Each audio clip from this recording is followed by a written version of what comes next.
Iván Pinto, Sierra Alta. ¿Qué tal, tío? Bienvenido. Sierra Lata. ¿Sierra Lata? Empezamos. Bueno, tío, Sierra, sí, perdóname. Sierra Lata. Lo siento, tío.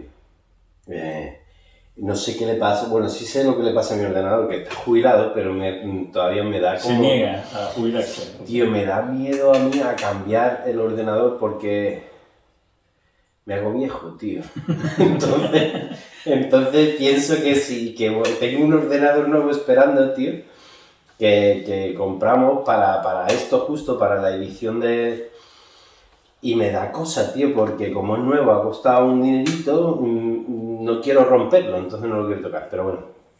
Muy bien. Bueno, Iván, bienvenido. Gracias. Me gustó mucho ayer que me dijiste, tío, que estuvimos cenando, me dijiste que en el norte de Europa te presentas como español. Eso está guay, eso está bien. Lo hago para evitar explicaciones más profundas. Ya meter más... Porque al final, como eres hispanohablante, te categorizan en una bolsa y te pones a explicar y a veces no quieres ni explicar, pero sí, lo hago. Bueno, Iván, pues te dejo que te presentes si quieres, tío. Bueno, ¿qué te puedo decir? Aquí has puesto unas preguntas, opinión... Bueno, presentación, soy Iván Pinto Sierra Alta, padre, casado, 3 hijos, 50 años. La definición más básica, un ser humano, género masculino, alcanzado por la gracia, la invitación, la escogencia de Dios, lo cual ha transformado mi vida de una manera profunda y hoy día, vivo todos mis roles como este ser humano, padre, esposo, trabajador, ayudador, amigo. Me gusta pensar que soy buen amigo, lo vivo desde una perspectiva de nuevo nacimiento, de una nueva, vamos a decir, unas nuevas gafas, ¿no? Pero no sé qué decir, como he dicho, lo típico, he estudiado ingeniería, me he dedicado al trabajo en ministerios, ONG cristianas, proyectos sociales, también hemos estado últimos años ejerciendo plantación, como le quieren llamar, apertura de expresiones eclesiásticas. Trabajo hoy día en una empresa como gestor de proyectos de software y nada, eso, 3 hijos, unos mellizos de 13 años y otro de 9. Casado con Lorena desde hace... Este 2022 haremos 24 años de casados. Se dice pronto, ¿eh? Sí. ¿Cómo han pasado esos 24 años? Yo tengo un chiste que no sé si Lorena... Lo que pasa es que a medida que va pasando el tiempo cada vez se hace menos plausible, pero digo, 24 años que han pasado como 24 minutos. Dejo una pausa y termino, pero bajo el agua. A ver, ¿quién aguanta, no? Pero no, han sido... Mira, la verdad es que, bueno, gracias a Dios, no todo ha sido color de rosa, pero sin embargo las cosas que hoy día puedo recordar como no rosas han ayudado, ¿no? Y me viene siempre a la mente toda ayuda, ¿no? O todo le ayuda a aquellos que aman a Dios, ¿no? Que son llamados conforme a su propósito. Y sí, siempre, aún en las etapas más difíciles, más duras, de más oscuridad, de más duda, han servido para formarnos, para moldearnos, incluso para morir, ¿no? Ahora hablo en términos del matrimonio, lo cual ha hecho que a nuestro medio siglo de vida vivimos una etapa muy, vamos a decirla, bonita, una etapa de mucha competencia, como un segundo noviazgo. La verdad es que le doy gracias a Dios por eso. Qué guay, tío. Qué guay, muy bien. Pues genial, gracias. Gracias por venir aquí a la... Gracias por la invitación, tío. Te quiero pedir que te sientas cómodo, tío, a la hora de hablar. Sí, que sí. esto es entre tú y yo, y cómo, o sea, tiene libertad absoluta ese acento español tan forzado que te estás poniendo, tío. Lo puedes relajar. ¿Sabes qué pasa? Te puede salir el venezolano. Cuando tengo ya 3 semanas, soy una esponja. Si me fuera a Canarias, terminaba hablando ya, wow, y a donde voy Hemos pasado 18 años viviendo, bueno, 20 en España, pero en Andalucía. Y cuando vuelva a Holanda y solo hable con Lorena, porque allí entre las restricciones no tenemos tantos amigos, se me va a ir devaluando el acento. Pero es una cosa, no hago esfuerzo en esto, pero bueno. Está bien. Bueno, tío, ya entramos en materia y siempre me gusta hacer al principio la pregunta, ¿me puedes definir a Dios de la manera que a ti, tu corazón, o a lo mejor pues esta semana no estás muy en tu corazón, pues está más en tu mente, o has leído algo, te ha influenciado en tu perspectiva, pero tal y como estás ahora, sin que sea una cátedra, pero ¿quién es Dios, tío? A mí, cuando pienso en Dios, o sea, o intento definirlo o decir quién es, me siento incapaz de hacerlo, ¿no? En el sentido de que siento de que mi mente finita es incapaz de obtener todo el significado de D-I-O-S como palabra o significado de vocablo junto de palabra, ¿no? Entonces, solo lo puedo hablar o solo lo puedo definir desde lo que he experimentado, ¿no? Entonces, para mí Dios es que luego es lo que encuentro en la revelación bíblica, ¿no? O sea, para mí Dios es ayudador, para mí Dios es proveedor, para mí Dios es sanador, porque he experimentado estas expresiones, pero me cuesta hacerlo desde una perspectiva o desde un concepto intelectual, ¿no? Definición.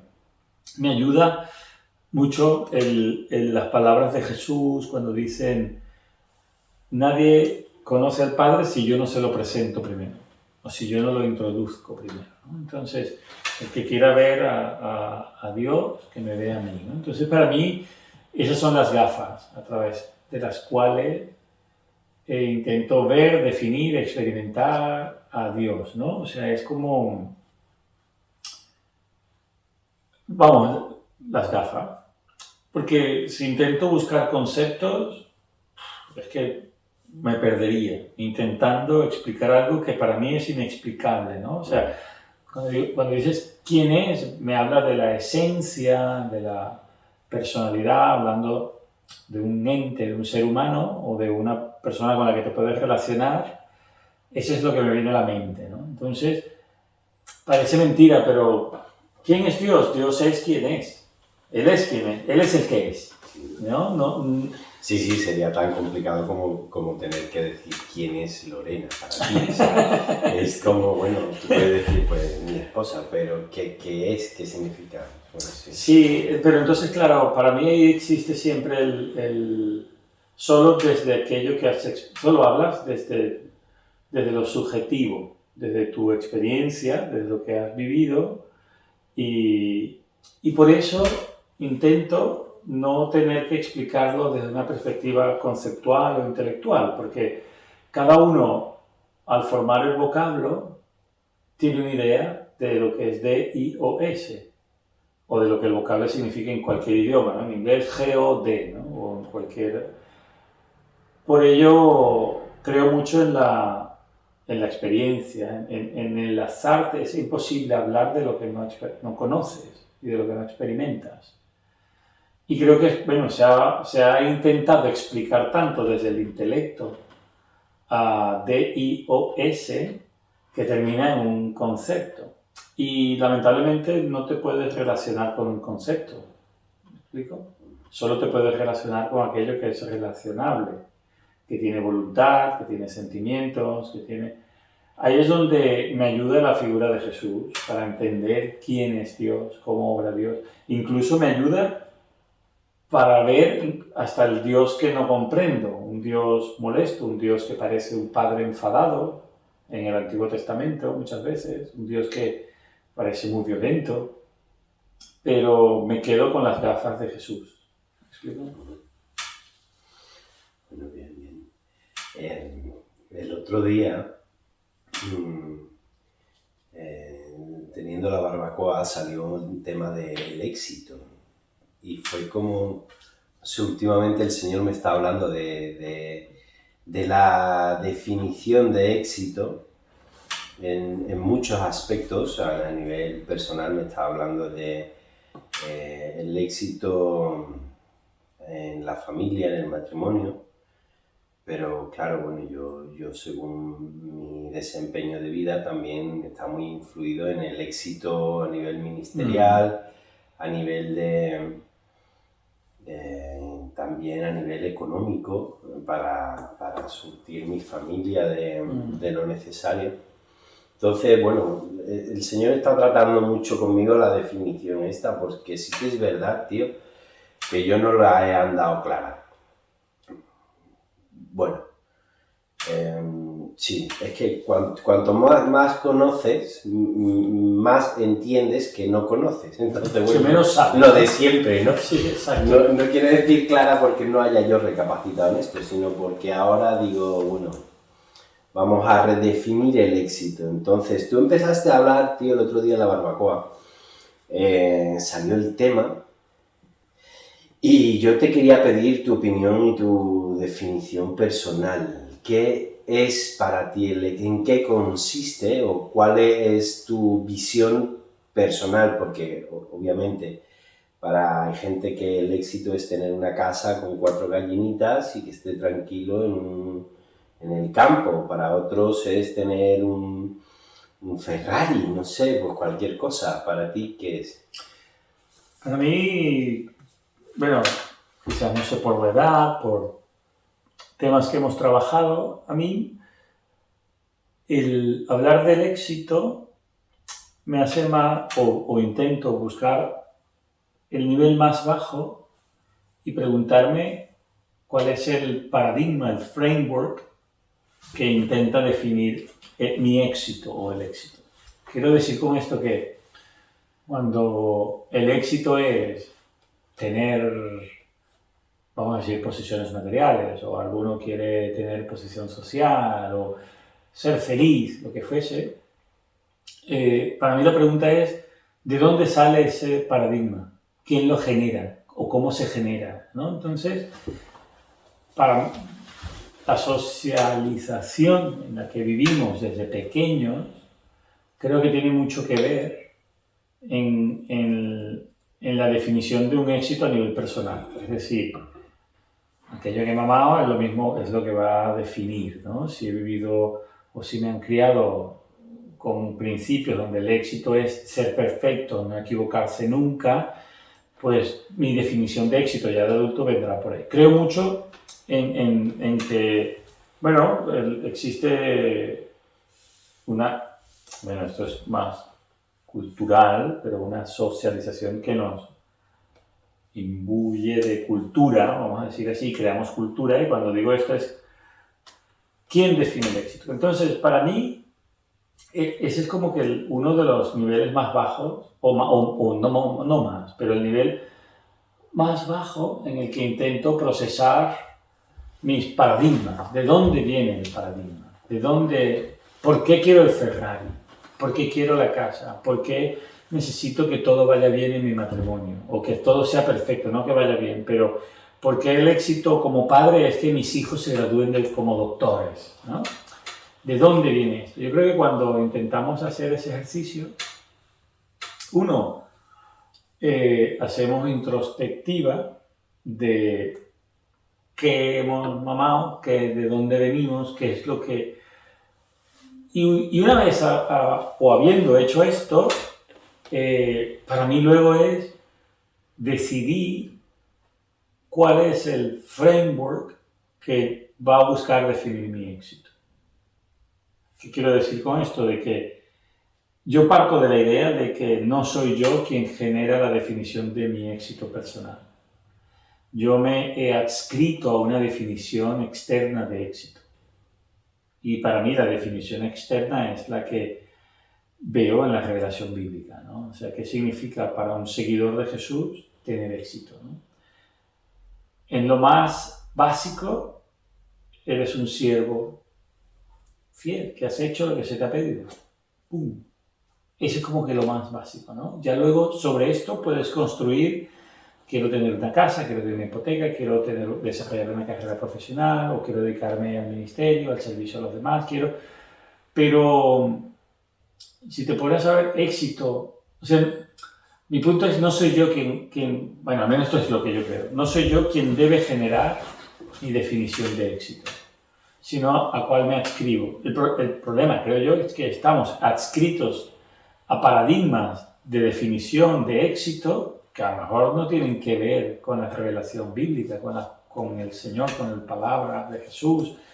Y estamos buscando el éxito de manera, no voy a decir erróneas, pero que no están alineadas con esto. ¿Me explico? No quiero entrar a juzgar si está bien o está mal, porque yo he estado trabajando de autónomo y quizás en ese proceso yo quería obtener cada vez más volumen de negocio para poder mantener a mi familia. Pero esa definición de éxito no venía dada por el tener más dinero, sino por ser proveedor de mi casa, ¿no? De buscar. Entonces, ahí es donde entra incluso cuando muchos de los que estamos en el ministerio, a veces el éxito viene dado por lo que se ve, por lo que produces, bien sea en materiales o lo que produces en seguidores o números, pero a mí me viene, bueno, lo conversamos en la barbacoa, me viene a la mente las palabras en hebreos, ¿no? De que muchos héroes de la fe, aún sin verlo, se mantuvieron allí fieles, aún sin verlo, ¿no? Sin ver la promesa. Y son considerados, en palabras de este escritor y de la revelación bíblica, héroes de la fe. Entonces a mí me viene a la mente que quizás el éxito viene dado por adscribirse a la definición de Dios, que puede ser muy amplia, que luego la podemos interpretar, reinterpretar, pero al final es mantenerte fiel en el camino, ser servidor, siervo, fiel, que haces lo que te dice. Porque Jesús mismo, ¿no? Yo no he venido a hacer mi voluntad, sino la voluntad del Padre. Yo no he venido aquí a armarme una nueva definición de éxito. El éxito ya está dado, porque el proyecto, proceso, promesa ya está hecho. Entonces, yo he venido a cumplir lo que está ya dicho que va a pasar, que se va a cumplir. Entonces, a mí me sirve esto, porque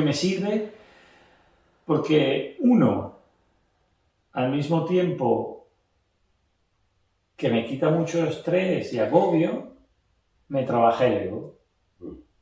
Porque no vivo o intento, y no digo que no esté tentado a veces en caer en definiciones de éxito que vienen dadas desde otras perspectivas.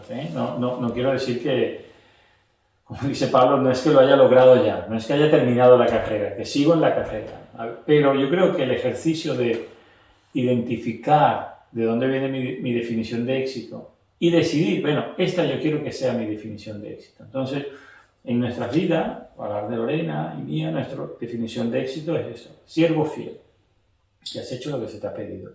Si el maestro no ha venido a hacer su voluntad, pues yo no creo que tampoco tenga yo ni necesidad ni esté llamado a crear cosas diferentes, ¿no? Entonces,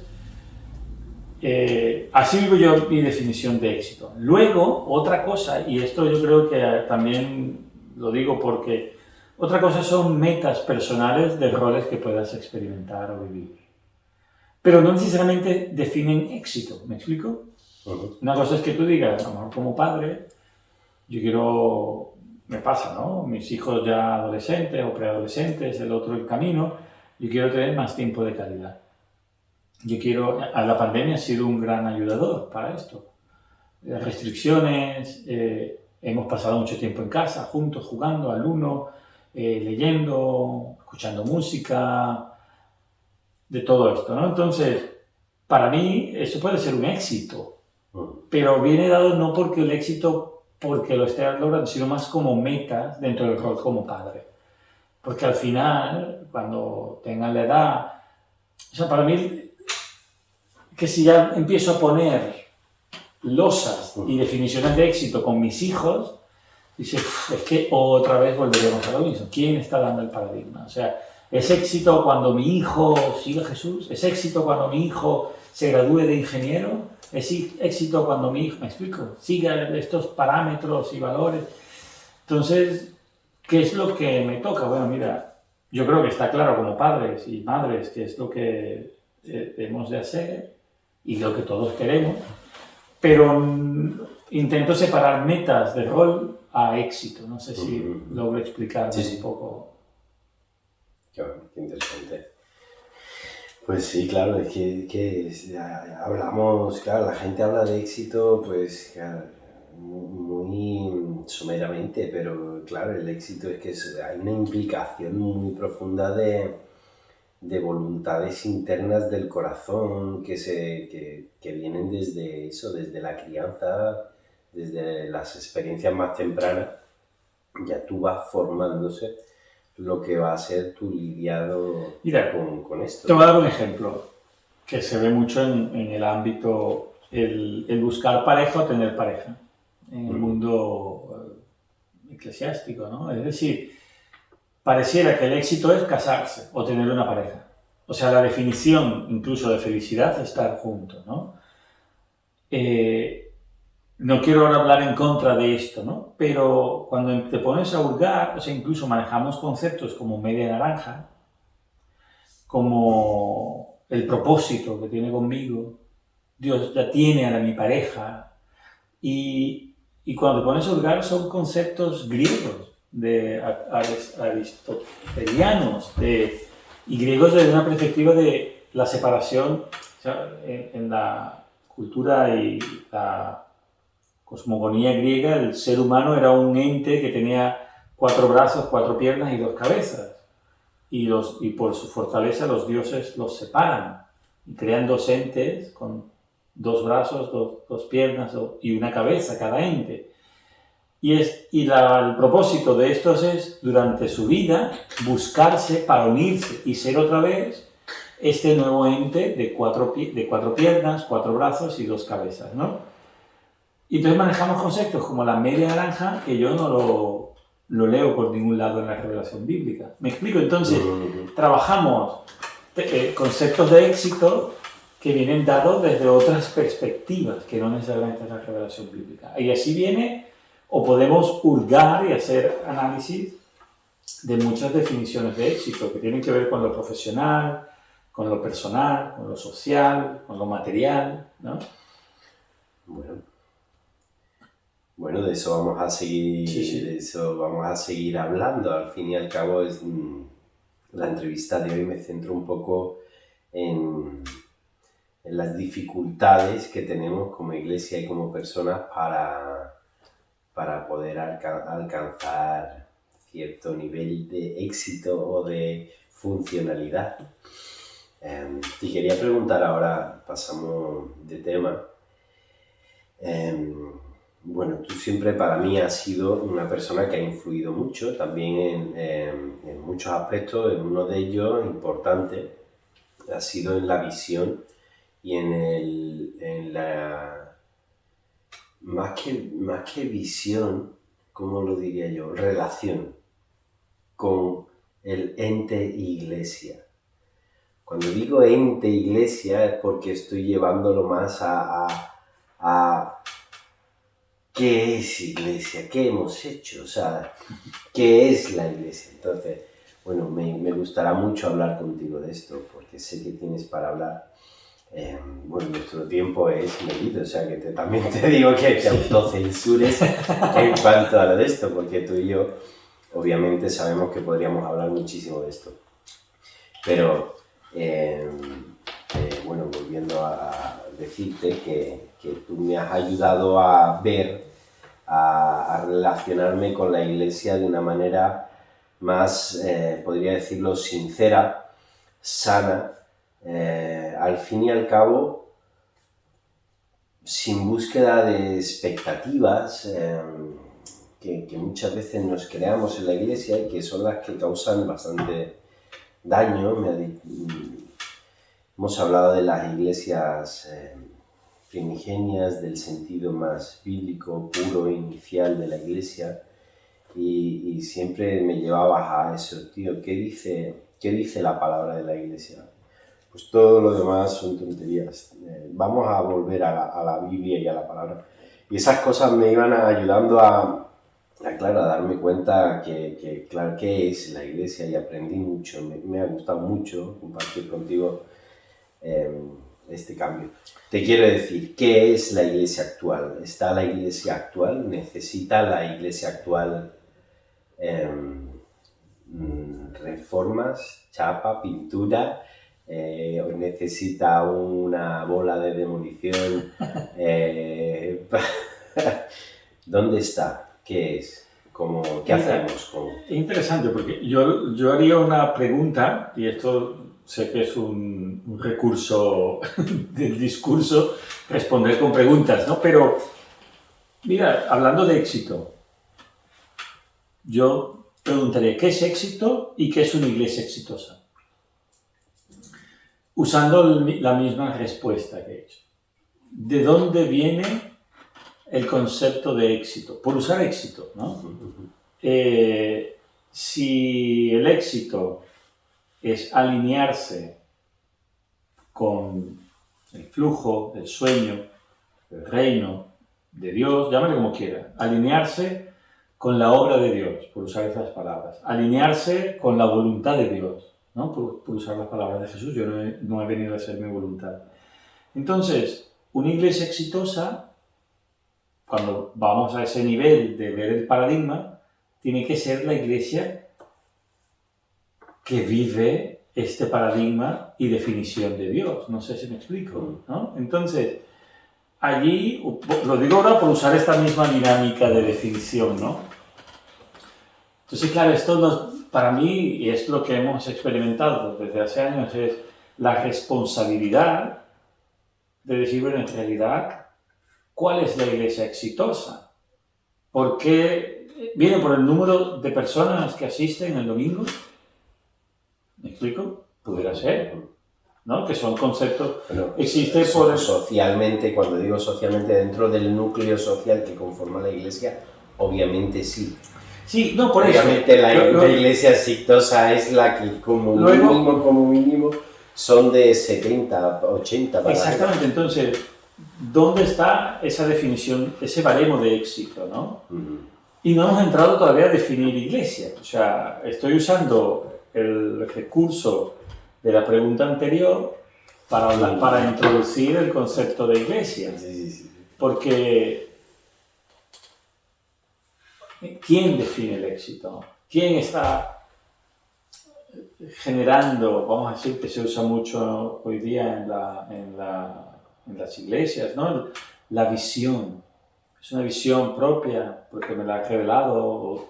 Entonces, creo que el problema, no voy a decir, no soy yo quien para decir que el problema actual, pero creo que mucho de lo que pasa, y esto es muy personal, podemos estar o no de acuerdo, es que uno se ha construido sobre otros paradigmas el concepto de iglesia, ¿no? A mí me gusta siempre separar, pero también por metodología, no porque sea de esta manera, pero me gusta separar. Yo creo mucho en el análisis crítico del discurso, es decir, lo que dices refleja tu paradigma, ¿no? Cuando tú analizas cómo habla un político, cómo se genera un discurso, aun cuando los discursos son maquillados, presentados para crear, siempre te demuestra la línea de pensamiento. ¿Por qué digo esto? Porque a mí, como recurso metodológico, me ayuda pensar en iglesia versus eclesia. Con esto no quiero decir que existe una nueva iglesia, no quiero decir que una está en contraposición a la otra.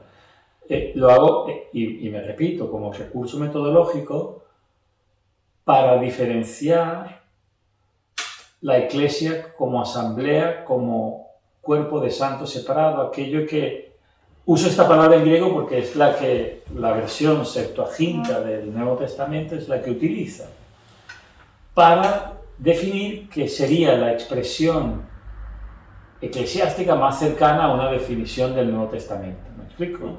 Como digo, lo uso como metodología, no porque crea que tengamos que ahora renombrar o que eso no es una iglesia, eso es una eclesia. No, no creo en esto. O sea, lo que creo es que al redefinir la palabra nos ayuda que de ahora en adelante en este podcast, cuando digo iglesia, me refiero a aquello que hemos construido desde el año 300 del credo niceno y Constantino al sol de hoy. O en contraposición, no necesariamente, pero en diferenciación a eclesia como la expresión de vida de personas que ni las puertas del Hades podrán contra ella, por ponerlo en palabras de Jesús. ¿Me explico? Entonces, hago esta separación porque me ayuda, y me vuelvo a repetir, metodológicamente a diferenciar una cosa y otra. Entonces, por eso cuando hablo de iglesia, pienso en que es aquello que los seres humanos hemos construido desde, por usar otra vez el recurso de éxito, desde nuestros propios paradigmas de éxito. Porque si una iglesia exitosa es la que tiene propiedades, pues sí, haré todo lo posible para que tenga propiedades. O el que tiene multicampus, ¿no? Que está muy de moda. O es aquella que tiene minigrupos. Esa es la iglesia exitosa, ¿no? Entonces, creo que el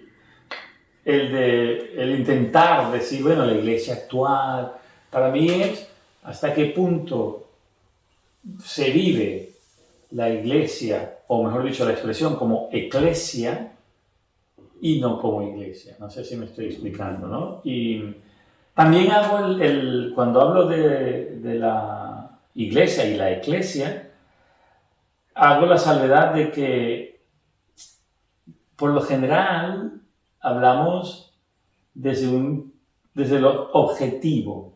Y cuando digo el objetivo es, en todo estudio social siempre tienes el objeto de estudio o que estás analizando, donde tú te separas de dicho objeto y objetivamente lo ves, ¿no? Es decir, que cuando hablas desde lo subjetivo es porque eres parte, ¿no? Entonces yo creo que cuando hablamos de la iglesia, o incluso la eclesia, hemos de intentar hablar de nosotros mismos, no como un ente separado de nosotros. Porque, por usar una metáfora bíblica, la iglesia es un cuerpo, la eclesia funciona como cuerpo, ¿no? Entonces, nosotros no somos una célula más, un miembro más, ¿cómo se llama? Una junta más, una articulación más, un músculo más, ¿no? Entonces, hemos de vernos como si yo fuese un músculo hablando del cuerpo, pero yo no estoy fuera de ese cuerpo, porque yo como músculo o como miembro o como mano soy parte de dicho miembro. Entonces, ahí está la bronca que tú siempre me echabas, que cuando decía voy a la iglesia, claro, no vas a la iglesia, eres iglesia. Claro, mira, y eso tiene que ver con lo que decía antes del análisis crítico del discurso.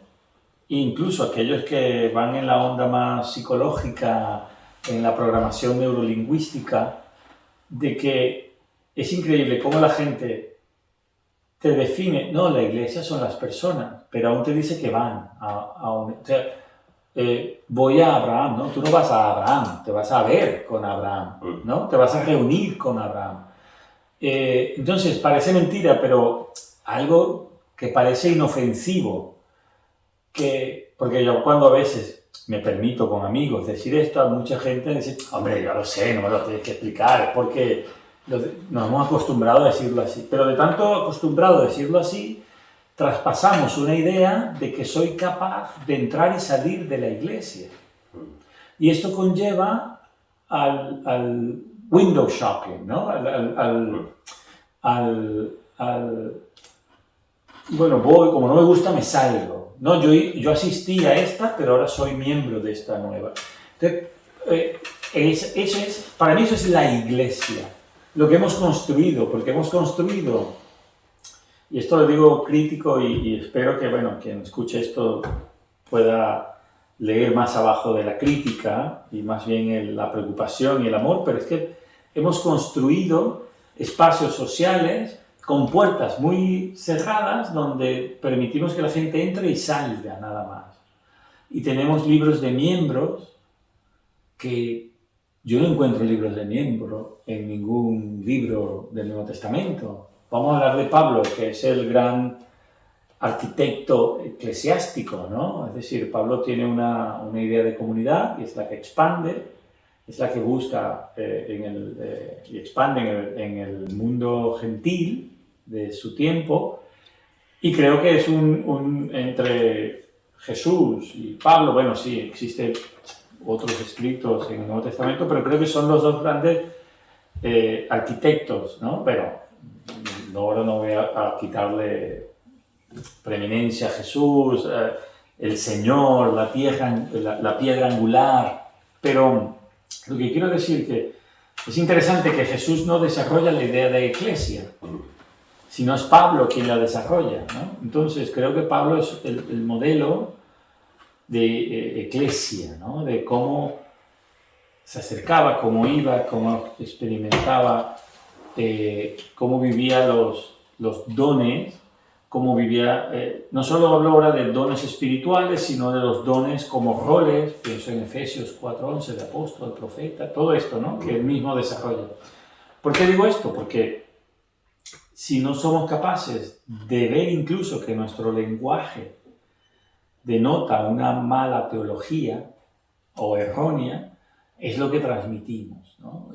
A mí, particularmente con mis hijos, ¿no? O sea, hago el hincapié, porque si no, lo que transmito es que tú eres capaz de entrar y salir, de que tú eres capaz de cambiar la posición, y no, o sea, eso no está en ningún lugar, al menos lo que yo he leído, lo que interpreto y lo que leo, ¿no? Cuando el Señor se acerca y nos busca y nosotros aceptamos ese regalo y nos ve, llámale conversión, que es el término teológico que hemos utilizado en el evangelicalismo, pero cuando nos convertimos, nos aceptamos, somos salvos, llámale como le quieras decir, me viene a la mente el texto de Juan, ¿no? Es que estas ovejas están en mi mano y es que ya no salen. Entonces, no hay manera de que tú dejes de ser iglesia, de que tú dejes de pertenecer al cuerpo de llamados, que es lo que significa los santos, ¿no? Aquello es interesante porque el concepto de iglesia que desarrolla Pablo,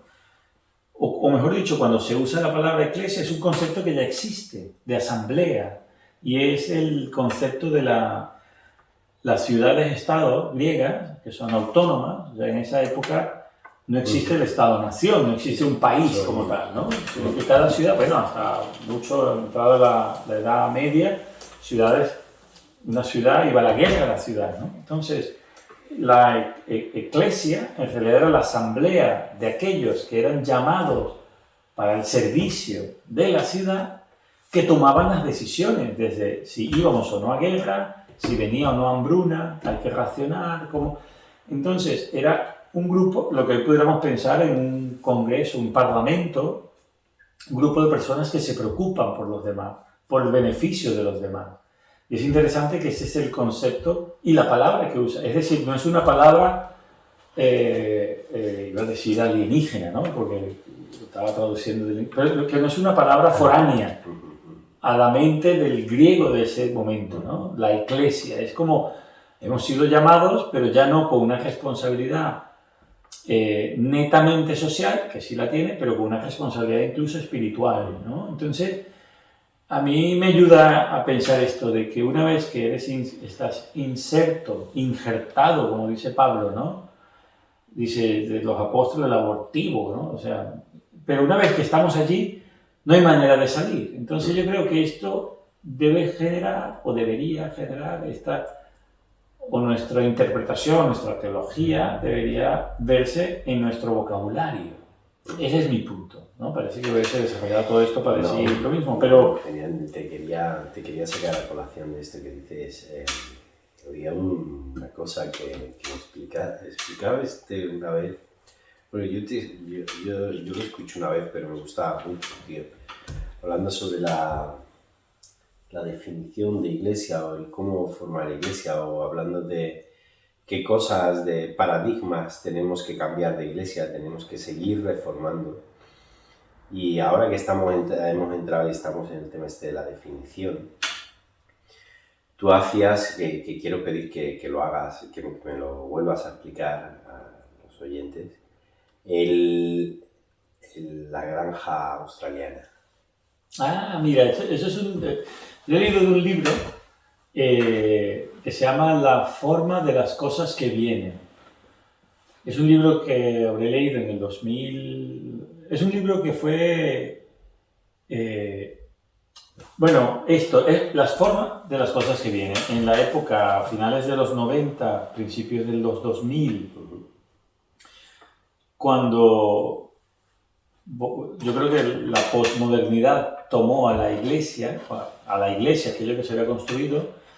Cuando digo la posmodernidad, lo digo como movimiento deconstructivo social, cultural, literario, artístico, que se da a mediados del siglo XX. Ahora te hablo desde una perspectiva antropológica, sociológica. La posmodernidad es el movimiento que deconstruye la modernidad. La modernidad se construye basada en la idea del hombre como medida de todas las cosas, y a través de la razón y el intelecto seremos capaces de alcanzar el éxito, por ponerlo, ¿no? El culmen de la evolución humana y el progreso. Esta era la consigna de la modernidad, que se separa de lo que es o se considera la premodernidad, el antiguo régimen, el oscurantismo, donde lo que prelaba era la interpretación eclesiástica, no de la iglesia, del gobierno eclesiástico sobre las personas. Básicamente esas serían... Podemos luego meter muchos movimientos o corrientes sociales, pero esa premodernidad, donde la verdad era aquello, lo que decía la iglesia o la institución eclesiástica, y eso iba a misa, y desde el más granjero, campesino, lo tenía que así, se genera la modernidad. Me he metido en esto para explicar por qué la modernidad del hombre como medida de todas las cosas. Ya no creo que la verdad sea procesada a través de lo que me dices como institución eclesiástica, sino que la verdad ahora se procesa y se busca a través del método científico, del hombre como genera. Pero luego, a mediados del siglo XX, se genera la posmodernidad, que es una crítica y deconstrucción a la modernidad luego de la Segunda Guerra. Aquello que se supone que nos iba a ser mejores ya no lo es. Pues 50 años tarde, pero ese mismo pensamiento llega a la iglesia occidental. Digo occidental porque es la que conozco, y se dan movimientos de pensamiento en Estados Unidos, en Latinoamérica, en Europa, y lo que buscan es decir, bueno, en medio de esta de construcción, hacia dónde vamos. Y este libro, te he dicho esto como un preámbulo, la forma de las cosas que vienen. Es un libro que en su momento fue precursor porque buscaba identificar que hay cosas, en términos más cristianos, pareciera que Dios se está moviendo en términos que no se acostumbraba a mover antes. Esto no necesariamente es así, solo que estamos acostumbrados a un modelo iglesia, y lo digo con lo que he explicado antes, que pareciera que ahora se mueve fuera de la iglesia, ¿no? Entonces, la forma de las cosas que vienen buscaba dar una idea de qué es aquello que parecía que el Señor estaba haciendo. Y si, la pregunta para mí que hace el libro es, si la Iglesia ha de responder y buscar ser eclesia en medio de estas nuevas cosas que vienen desde una perspectiva social, espiritual, todo. Entonces, en este libro explicaban de que una hablando de este tema de membresía, lo que he mencionado antes, ¿no? Parece que hemos construido espacios eclesiásticos cerrados donde es necesario saber quién está dentro y quién está fuera. Ya no solo desde una perspectiva de membresía, sino hasta desde una alineación intelectual y evolutiva de la voluntad. Es decir, quién está conmigo y quién no. Y si no está, es mejor que te borres del libro, porque es necesario mantener una sola visión, ¿no? Entonces, este libro hablaba de que hacía la comparación de cómo esta institución eclesiástica que se ha construido en base a crear, ¿cómo se diría?, cercas, vallas, para definir quién está dentro y quién está fuera, y el que está fuera, hacía la comparación con las propiedades de ganado en los Estados Unidos y las propiedades de ganado, o los ranchos que le llaman los americanos, en Australia. Entonces, básicamente era que en los Estados Unidos los ranchos, las propiedades, las fincas, se vayan para que el ganado no salga. Pero ¿qué pasa en Australia? Que las fincas son tan extensas que pueden ser del tamaño de una provincia española. Entonces es inviable económicamente vallarlo. Entonces la manera de mantener al ganado siempre en la propiedad es perforar la tierra, buscar lo que es el nivel freático donde hay el agua y buscar un pozo que traiga agua.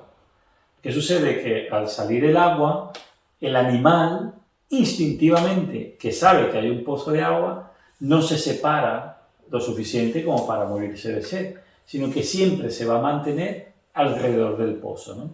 Y era una idea que a mí me quedó en la mente porque creo que es necesaria, ¿no? Es decir, cómo el tema de los seguidores, la membresía, lo hacemos bajo una estructura de vallas, es decir, quién está dentro y quién está fuera, porque es que es lo que digo, no solo tiene que ver con si creo o no creo en el Señor, sino es que si creo el credo de tal institución eclesiástica, si mi voluntad está en línea con la visión general, si mi contribución económica está en la...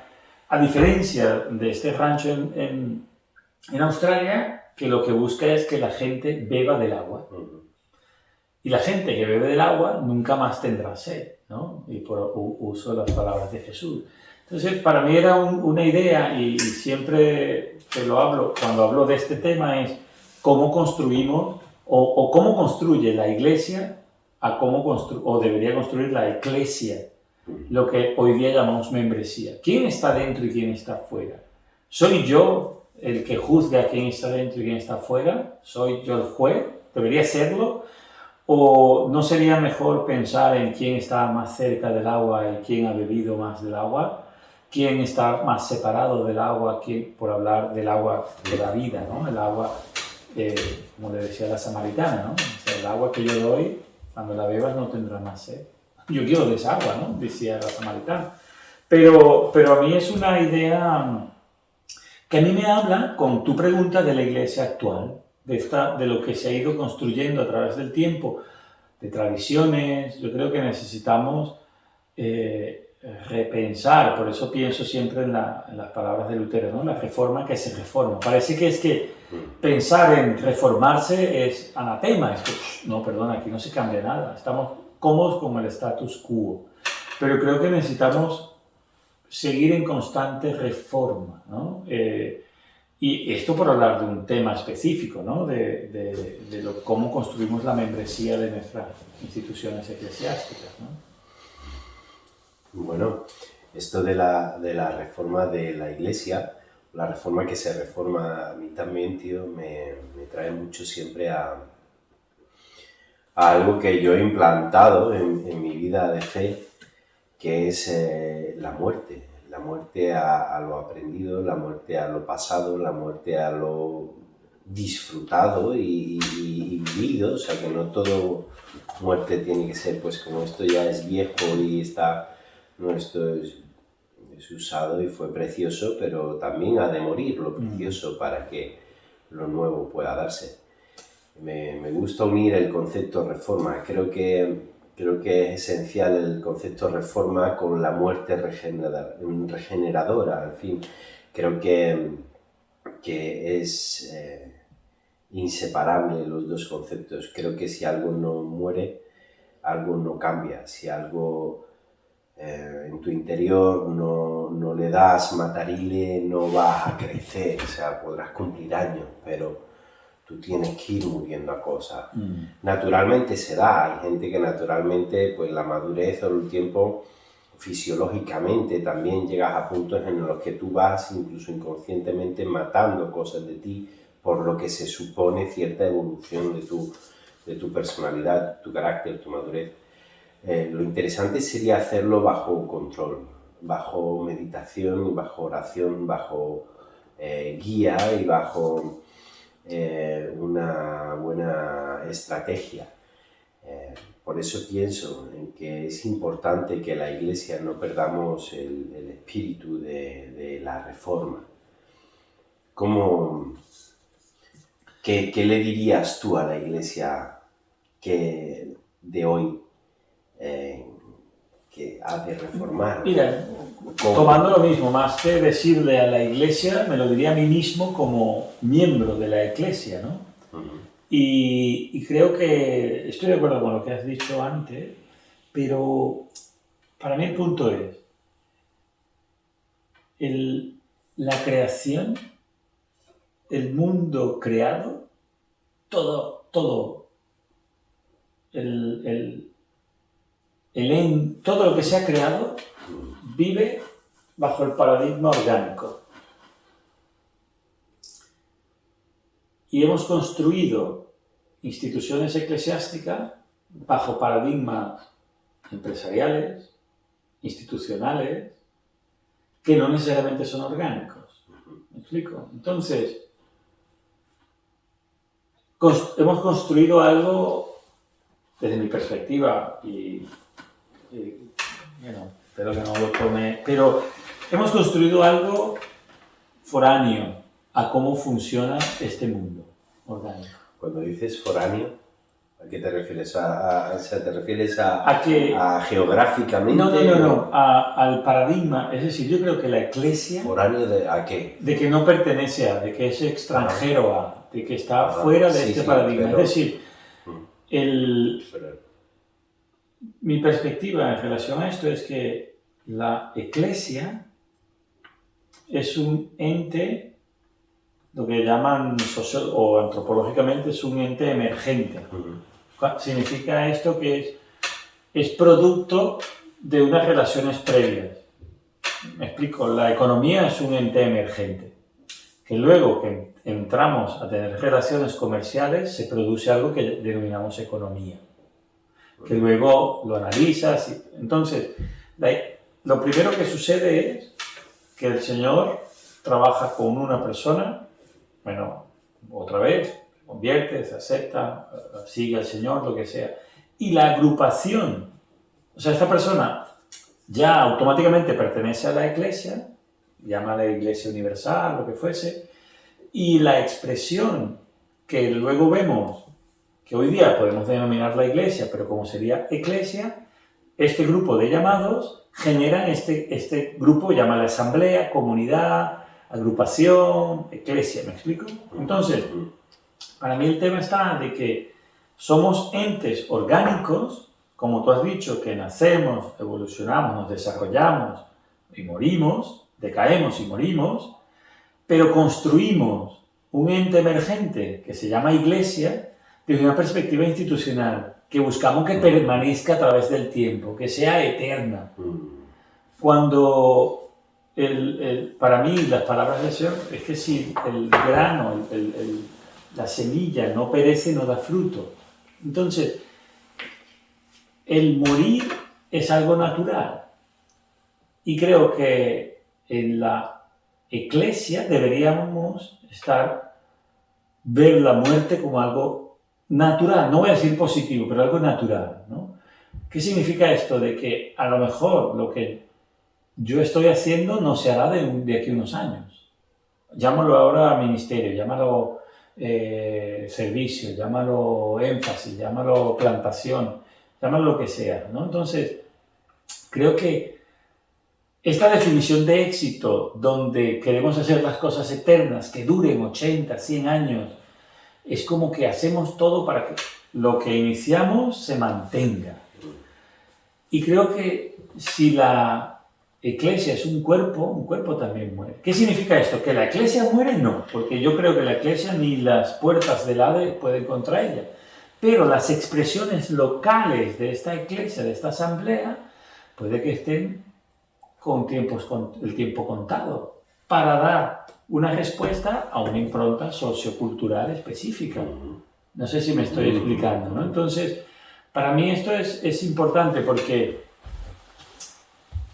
hacemos y creamos y construimos estas instituciones con la perspectiva de que duren muchos años y con la perspectiva que luego entra el problema de mantenernos en el poder muchos años, que para mí es otro concepto a trabajar, ¿no? La definición de éxito hasta el punto de qué es poder y cómo se gestiona el poder en lo que es estas instituciones. Pero bueno, volviendo al tema de la muerte y de la reforma, yo creo que cuando entendemos la muerte como un paso a algo nuevo, pudiéramos entender esta reforma tomando tus palabras, ¿no? Es decir, cuando yo en mi matrimonio me he tenido que reformar, he tenido que morir a mí mismo, he tenido que morir a hábitos, he tenido que morir a paradigmas para poder entablar o vivir unas relaciones desde otra perspectiva, de otros paradigmas, no sé si me explico, ¿no? Entonces, yo creo mucho y esto lo hemos hablado yo le llamo el evangelio de la muerte, ¿no? Esto parece que fuera una cosa de terror, ¿no? Pero yo creo en el toma tu cruz y sigue. Terror solo cuando estás hablando de matrimonio, ¿no? O sea, el resto... Pero cuando digo esto es que el simbolismo o la simbología del bautismo es esta, ¿no? Pablo lo decía a los Gálatas, perdón, ¿no? O sea, vosotros estáis crucificados junto a Jesús, ¿no? Es decir, ya no vivo yo, es Jesús quien vive en mí, ¿no? Entonces yo creo que la Iglesia, como expresión de muchos seres humanos, también tiene que pensar de que está muerta, crucificada, mejor dicho, con Jesús, ¿no? Y que algo no exista como institución, como organismo, organización, o incluso como Iglesia, que hoy día la entendemos, no pasa nada. O sea, yo tengo amigos en el ministerio que pareciera que porque iniciaron una obra, llámale iglesia, y hoy día ya no existe, parece que es una derrota. Que solo son exitosos aquellos cuya obra se perdura y se mantiene en el tiempo, ¿no? Entonces, yo ahí tengo este pensamiento en relación a la reforma que se reforma, ¿no? O sea... Estoy anotando, no voy a dejar de anotar para preguntártelo o contártelo directamente. Hablamos de reformas en la Iglesia, de la necesidad de la muerte, la necesidad de la reforma. Y yo tengo un gran problema con la Iglesia, tío, porque la Iglesia siempre la veo torpe a la hora de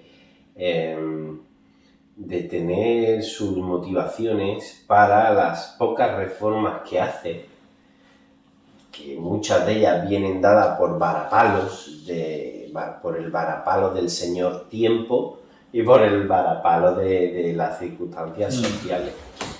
Entonces, no sé si estás de acuerdo conmigo en el que como Iglesia deberíamos aprender, o sea, que quiero ahora, luego cuando termine que me contraargumentes, deberíamos aprender a no solamente buscar la reforma porque la sociedad nos está dejando de escuchar o nos está dando de lado o las iglesias están mermando. Entonces nos venimos tristes y decimos, joder, tío, es que aquí la cosa va mal, vamos a reformar, vamos a ver qué hay que hacer. Sino, o sea, el tener la reforma, como antes hablábamos del concepto iglesia, ¿sabes? De tenerlo metido en el ADN, la reforma forma parte de tu discurrir como iglesia. O sea, si tú ya discurres como iglesia naturalmente, tú has de saber que has de checar, como decía el mexicano, checar de vez en cuando, tío, o sea, y reformarlo y no tener miedo de decir, va, esto pa. No tener que esperar a que tu barrio, si está más lleno de X tipo de gente o X o Y tipo de gente, ir aplicando reformas para ir encajando en la sociedad, sino que la reforma que vaya adquiriendo la iglesia sea más allá de la planificación del alcance de la gente, o sea, sea más allá de la evangelización, o sea, no solamente esté centrada en la evangelización, sino que esté, o sea holística de todos los requisitos, de todos los quehaceres que tiene la iglesia, como es el de adoración, el de profecía, el de palabra, el de aprendizaje, el de... Entonces me da mucha lástima ver que la gente, pero es tan humano que también pues uno entiende, pero me da lástima esperar a que la iglesia se merme o aquí hablando en España, que nos mermamos tanto que estamos ya preocupados y empezamos a, bueno, tío, claro, es que como me he quedado sin jóvenes en la iglesia, pues ahora voy a estar atento a que venga cualquier chalao, o sea, chalao quiero decir, el mejor de las cualidades, no entiendo que no, pero que venga cualquiera con cualquier proyecto nuevo porque ese proyecto, aunque no lo conozca, ya va a ser mejor que lo que había. Entonces, no has estado dispuesto a cambiar nada en la juventud o programa o proyectos de tu iglesia, solo cuando ya se han ido decides decir, bueno, ahora qué pasa. Eso mismo nos pasa en todo y creo que es un error de cómo gestiona la iglesia la reforma. Mira, ahora hablando, bueno, me han venido varias cosas. Una es... Bueno, también un bostezo, sí, o sea, háblalo claro. Es la inspiración. Que inspiras aire, ¿no?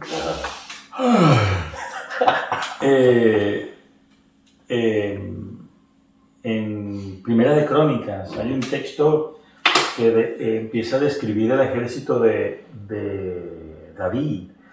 Empieza a decir, bueno, ahora no tengo los números en la cabeza, ¿no? Pero dice, creo que es Primera de Crónicas 12, ¿no? Pero dice, había 1200 capitanes que eran buenos con la espada, había, no sé, 700 que eran buenos con las lanzas, o sea, empieza a describir todo el poderío militar del ejército de Israel en ese momento, y habla, y en medio de esa descripción de poderío militar dice, y habían 200 tíos, los hijos de Isaacar, que eran entendidos en los tiempos, que sabían qué curso Israel debía tomar. Mira, hasta en versos sale, ¿no? Y creo, a mí me sirve, no intento ahora crear un dogma ni crear una teología en base a un solo texto, ¿no? Bueno, porque intento huir un texto fuera de contexto, es un pretexto, ¿no? Creo una consonancia en una hermenéutica global de los 66 libros, bueno, al menos de mi perspectiva, ¿no? Pero sí que es un texto que me habla de que incluso en un ejército hay gente que entiende qué es lo que está pasando. Y creo que no hemos sido, y me involucro como parte de la iglesia, ¿no? Y al haber sido también parte de la iglesia institucional, no hemos sabido, en mi caso no hemos sabido a leer los tiempos. Entonces, pareciera, esto, que sociológicamente somos reactivos, solo reaccionamos, no somos proactivos.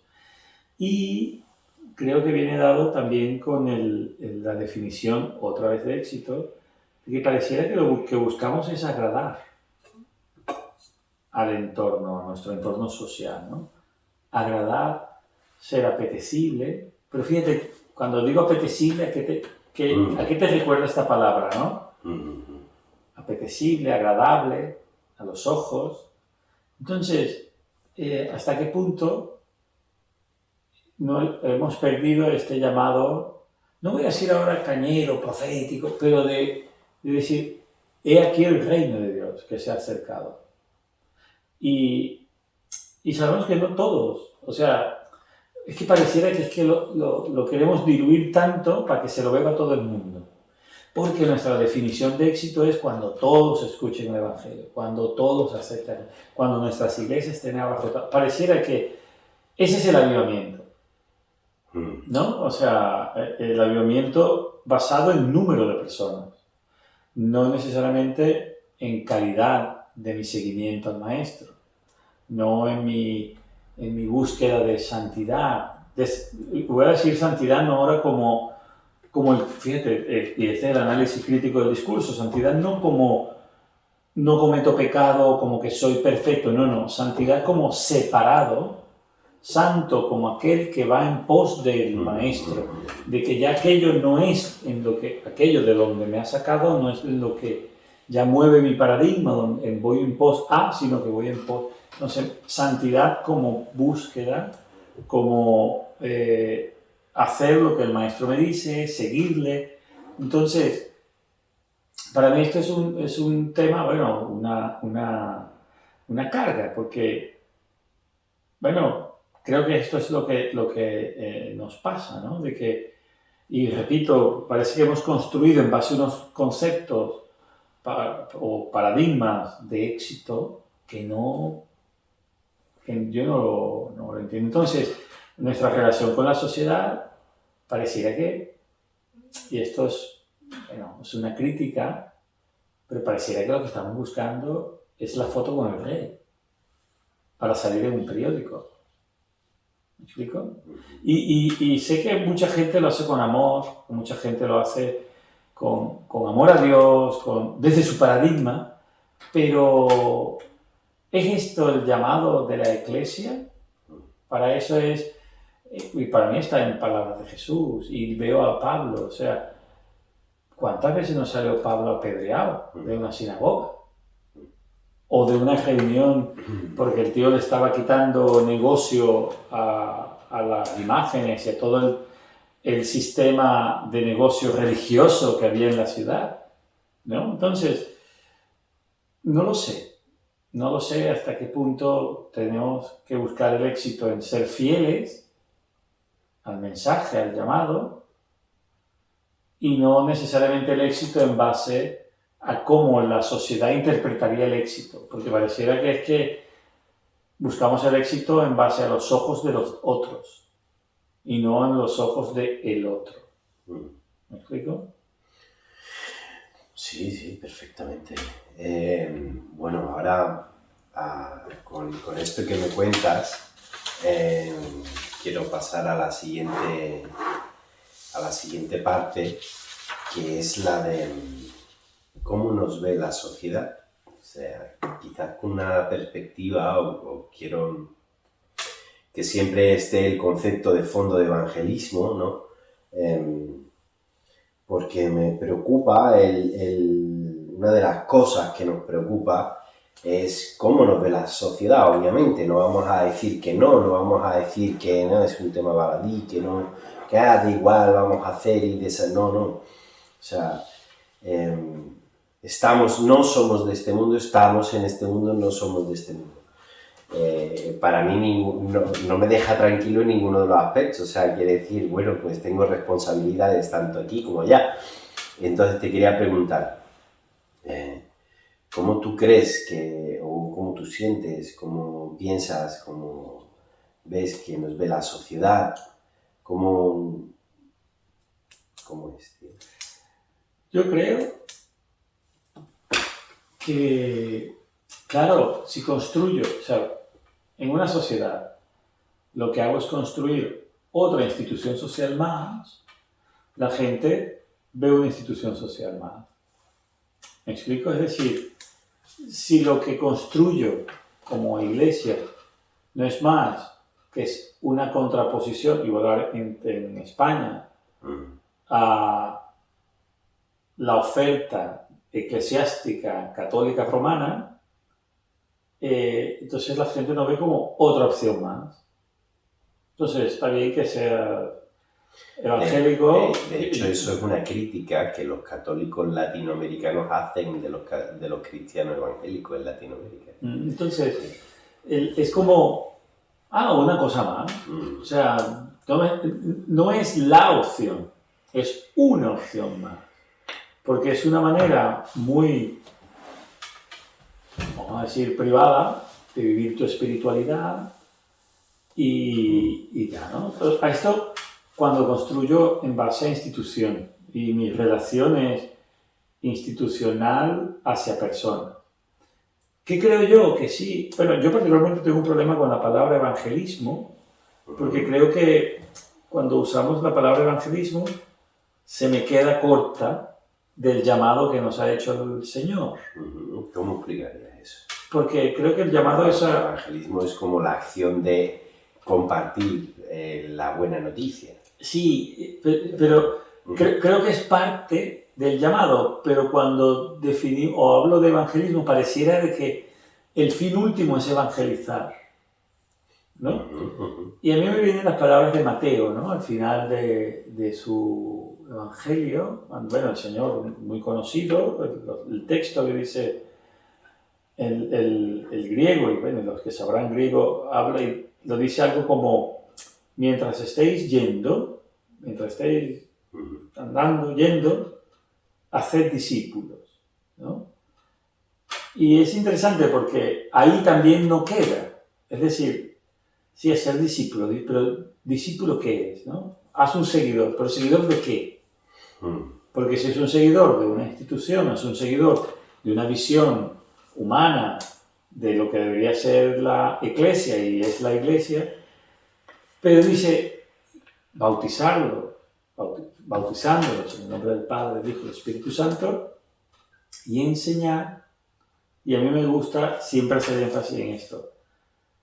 No solo es, porque cada vez que hago esta pregunta digo, ¿enseñar qué? La gente, por lo general, no digo todo, se responde, enseñarles las cosas que el Señor nos ha enseñado. Digo, no, falta una palabra ahí. Enseñarles a guardar todas las cosas que yo os he enseñado, dice el Señor, ¿no?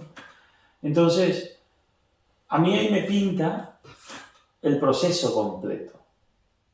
Porque pareciera, digo pareciera porque en la experiencia, al menos la experiencia que he tenido yo en Latinoamérica, en España, incluso en Estados Unidos, si usando la palabra evangelismo pareciera que el objetivo último es que se convierta. Y una vez que acepta, ya está, ya he terminado.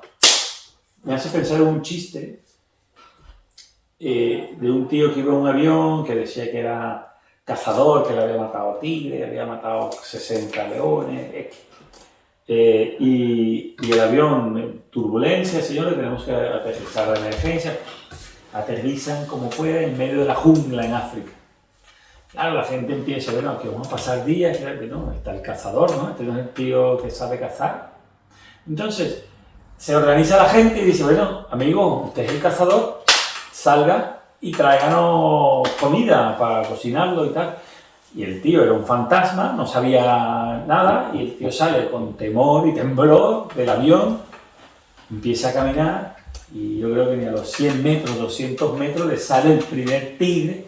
Cuando lo ve, el tío se asusta todo y pega la carrera hacia el avión. ¡Abrid la puerta! ¡Abrid la puerta! Cuando le abren la puerta, que el tigre que venía atrás a toda marcha, el tío se hace a un lado, entra el tigre en el avión y él cierra la puerta y dice, id pelando ese que ya traigo el otro. ¿No? Entonces, a mí mi problema con la palabra evangelio con la palabra evangelismo, El regalito. el problema con la palabra, o enfocarnos, no con la palabra, sino con el hacer el evangelismo, el propósito último de mi llamado como cristiano, es que pareciera que la finalidad es traer gente a la reunión de la iglesia. Entonces, como que yo traigo un amigo para que otro le predique, para que otro le hable. Entonces, como ir pelando ese que ya te traigo otro. Cuando el llamado es a nosotros enseñar a guardar todas las cosas que Dios me ha mostrado, me ha enseñado, que Jesús me ha enseñado. Entonces, para mí, hablar de evangelismo es hablar de responsabilidad personal, de cómo me relaciono yo con el Espíritu Santo, con Jesús, con Dios, en base a qué es lo que he aprendido yo de Jesús.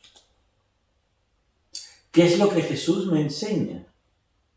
¿Qué es lo que Jesús enseña en los evangelios? ¿Y qué es lo que yo debo traspasar a las personas? A aquellos que se acercan, que están cercanos a beber del agua. ¿Me explico? Y es una responsabilidad, no quiero decir individual, que solo lo hacemos uno a uno, no. Yo creo mucho, por usar la palabra evangelismo, en el evangelismo grupal, en el discipulado grupal. Creo que la comunidad tiene una responsabilidad. Me viene a la mente Efesios 4:11, donde existen estos 5 ministerios, roles, dones, que funcionan para la edificación de los santos. Es decir, que uno hace una cosa, el otro... Entonces, el tema está de que, para mí el evangelismo deberíamos más bien de hablar de cuál es el llamado que tengo y cómo muestro, cómo enseño a que guarden las cosas que Jesús me ha enseñado a mí. Claro, esto no se hace en el vacío. Para mí esto se hace a través de relaciones interpersonales, que creo que es como orgánicamente la iglesia se expande. Es como la levadura, es como la sal que sala, ¿no? El guiso. Echas un puñado a un lado, pero cuando tú empiezas a batir, se diluye la sal en esta solución que está caliente y lo que hace es salar todo. Ahora, el 100% del guiso es salado, ¿me explico? Pero se hace interesante desde una perspectiva de muerte, porque la sal, como el estado en el que entra el guiso, deja de serlo, pero se diluye. Y se diluye a través de una reacción y relación química. Entonces creo que si no somos capaces de relacionarnos personas con personas, humanos con humanos, es muy difícil hacerlo desde la institución hacia el ser humano. ¿Me explico? Porque no puede haber una relación. O sea, solo hay relación entre entes humanos. ¿Me explico? Yo no me puedo relacionar con una botella de agua que tengo aquí al frente. Puedo hacer uso de ella, es un objeto. ¿Me explico? Separado de mí. Pero cuando ya yo tengo un ser humano al lado, sea mi amigo o no, pero ya puedo entablar una relación, porque conectamos a nivel intelectual, emocional, incluso espiritual, físico. Entonces, creo que allí nos perdemos un poco el hecho de que el proceso, llámale que evangelismo es el primer paso, el hacer discípulos es el segundo, guardar, el enseñar a todas las cosas de Jesús es el paso completo, y si usáramos eso como una metodología, eso solo se da con personas. Entonces, para mí uno de los problemas que tenemos es que intentamos hacerlo con entes construidos, con grupos de personas. O sea, yo Iván Pinto, un problema cuando me hablas que vamos a alcanzar la ciudad. Sí, pero la ciudad es un ente, un concepto, una construcción para poder manejar 1 millón de personas. Hablar de Sevilla. La manera como yo metodológicamente tengo para trabajar con 1 millón de personas a través de la ciudad. El concepto ciudad, no sé si me estoy explicando. Sí. Pero si yo quiero evangelizar, discipular, enseñar, a guardar las cosas, yo lo hago con personas. No sé si me estoy explicando. Entonces, para mí la responsabilidad es hacerlo desde lo personal. Y poder cada uno reconocer que esas palabras de Jesús son nuestras también, para cada uno, no está para aquellos solo que están llamados a ser evangelistas.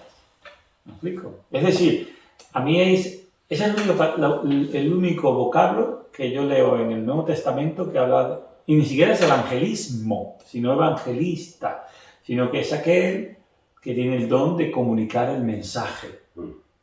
Y sí, Pablo habla de que esto es el Señor quien lo da, y da a entender de que no todos, pero comunitariamente en grupo podemos ayudar a la gente a no solo escuchar el mensaje, sino que siguiendo esta línea de Efesios 4:11 es a ser cuidados, a ser enseñados, ¿no? Por eso habla de evangelistas, pastores, maestros, ¿no? Cuidadores, enseñadores. Y entonces, para mí, ese es mi tema con la palabra evangelismo, que pareciera que se queda allí. Evangelizar, a compartir, pero en realidad llamados a compartir. ¿Cómo crece la eclesia?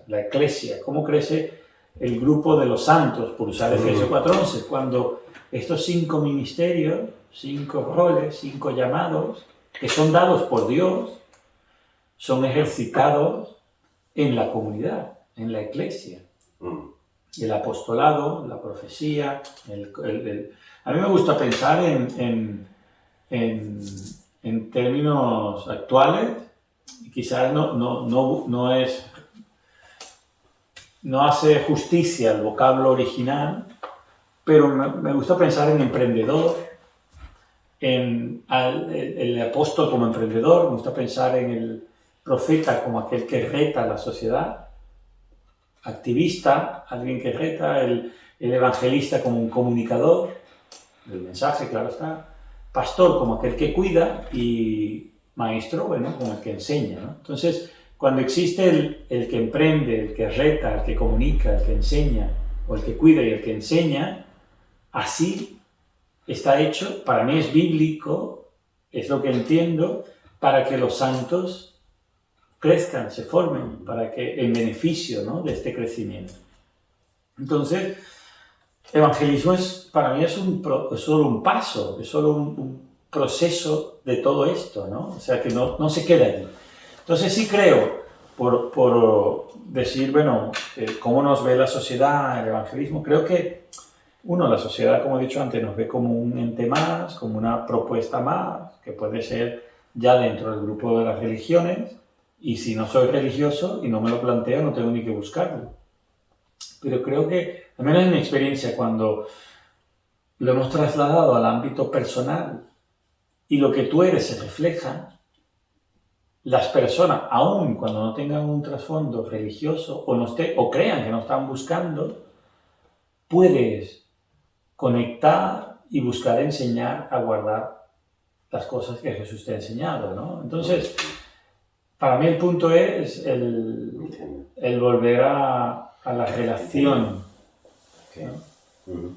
Me he enrollado mucho, ¿no? No, genial, Genial. Yo me estaba revelando, a la vez que hablas voy chocando con mis propios conceptos y voy descubriendo cosas muy interesantes, tío. Entonces, me surge una pregunta de esto que dices. Entonces,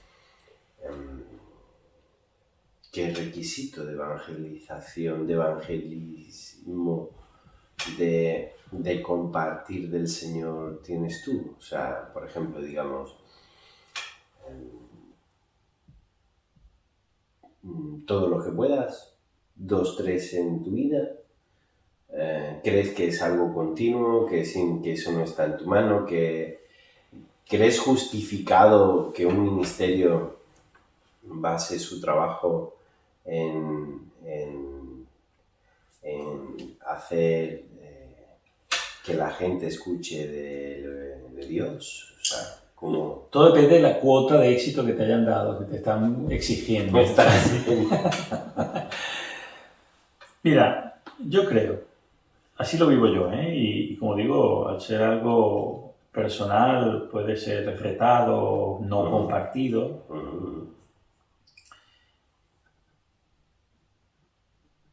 Lo que eres, se ve. Mira, a mí me pasa. Hoy he hablado de una máquina y cuando expliqué la máquina, lo que hacía, me han dicho, me la estás vendiendo. Porque yo he experimentado la máquina y el bien que ha hecho en mi casa, yo hablando de una máquina de cocina, ¿vale? Que para mí ha sido, vamos, la bomba. Por la cantidad de comida que hace, por la variedad de comida que hace, por... ¿Sabes por dónde van los tiros? Para no hacer la publicidad, ¿no? Entonces, yo lo relaciono esto con mi... No voy a decir con evangelismo, con quién soy. Porque lo que yo experimento en Jesús también debería verse y ser natural. Para mí, eso por un lado, ¿no? Es decir, al relacionarme yo con mis amigos o con mi entorno, intento no hacerlo desde una perspectiva de agenda, de proyecto, de cuota, de has de vender tantos productos, ¿no? Tanto, sino más bien de lo que soy, o sea, yo no tengo nada, como decían Pedro y Juan, pero de lo que tengo te doy. Entonces, eso conlleva de que mi relación ha de ser lo más, no voy a decir pura ni sana, sino lo más real, con mis fallos, con mis dudas, con todo. Y que la gente, eso es lo que hay.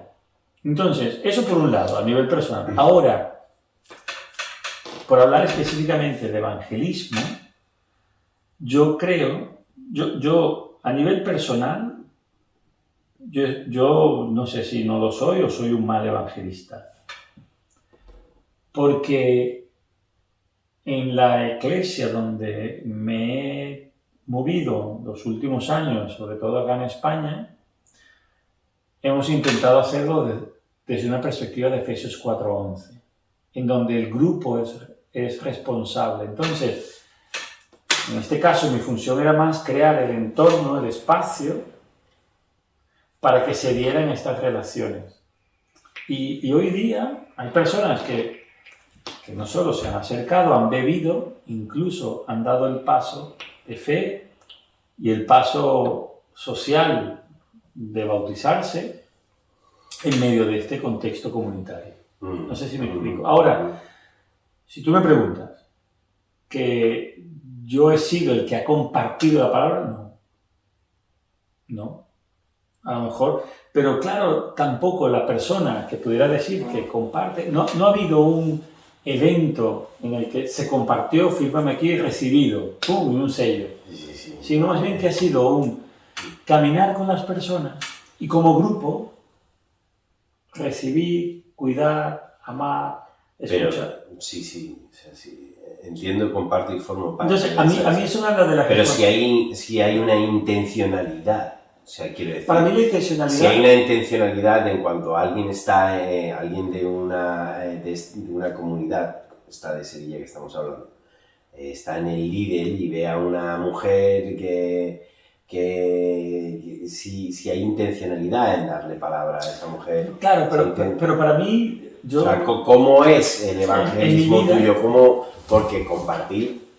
Hemos de compartir, de hecho escrito está que si nosotros no hablamos, hablarán las piedras. O sea, claro, pero ahí dónde está, o sea, yo creo que... No podemos dejarlo, perdón Iván, es que me peta la cabeza, o sea, te lo Sí.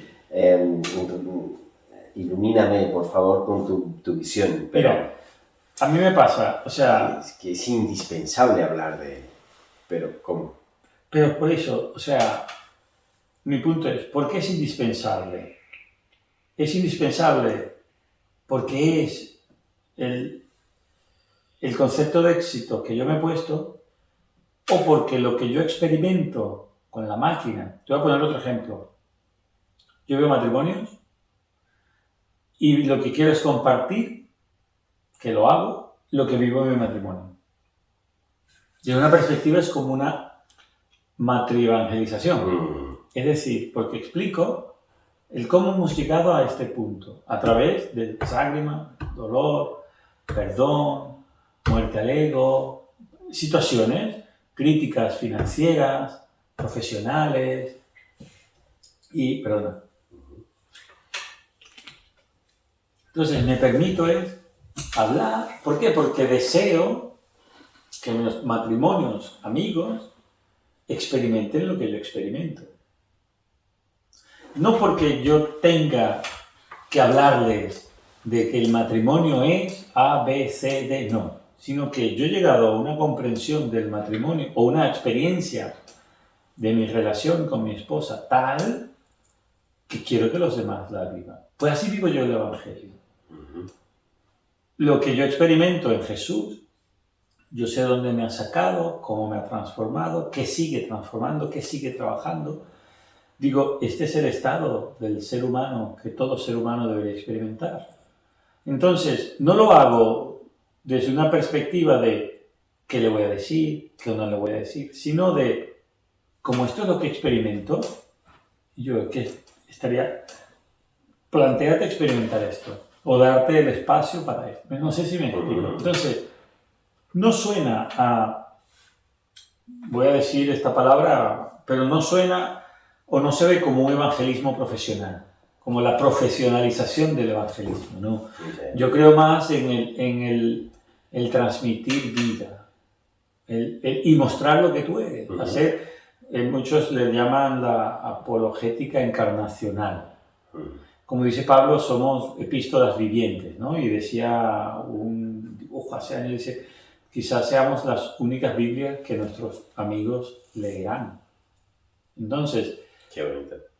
Qué bueno. Yo parto de allí, ¿no? Es así. Así, ¿no? Entonces, lo que creo, al menos yo lo vivo así, no me cargo con que si esta persona no entiende lo que he dicho, ¿no? Yo creo tanto en que es el Señor y es el Espíritu que ya me quita, o sea, mi definición de éxito va primero en cómo me relaciono yo con Jesús y con su Espíritu Santo en esta tierra. Y que yo viva como el matrimonio, y que yo viva el concepto de éxito que Dios tiene para mi matrimonio, porque cuando yo hable con mis amigos, es que no le tendré ni que explicar, como decía, creo que era San Francisco, o que dice, predica el Evangelio y usa palabras cuando sean necesarias. Entonces me habla, que no me acuerdo si era San Francisco de Asís o, no me acuerdo, uno de estos grandes, no recuerdo ahora quién fue, ¿no? San Francisco de Asís, no me acuerdo. Entonces, así vivo yo mi evangelismo, que al final, más que evangelismo, me gusta pensar que es una transmisión de vida en el que mi vida esté alineada con el concepto de éxito de Dios y que, no solo a través de mis palabras, de mis acciones, de mis tonos de voz, de mis gestos, se vea que existe. Entonces, ya no por agradar o por ser guay o nice en la sociedad, sino porque tengo la convicción de que es lo que todo ser humano necesita, ¿no? Pero preguntándote, ¿es lícito tener cada uno su propia definición del éxito, siempre y cuando esté medida en lo que el Señor le da y conectado con la voluntad que el Señor marca para esa persona? Entendemos que hay distintos goles, o sea, me sale en inglés y no en castellano, tío, sí, metas de éxito, y que es lícito y que está bien. Podríamos entender que una de esas metas lícitas también es que una persona sea pasión de ella evangelizar, o sea, no lo hablemos ya a nivel profesionalizado, ministerial, del cual incluso depende tu salario económico, sino a nivel de don, de cosa que te mueve en la vida. ¿Qué te mueve a ti en la vida? Pues a mí me mueve hablar del Señor. A mí me mueve conectar con gente, explicar, que gente conozca al Señor. Bueno, hay gente así.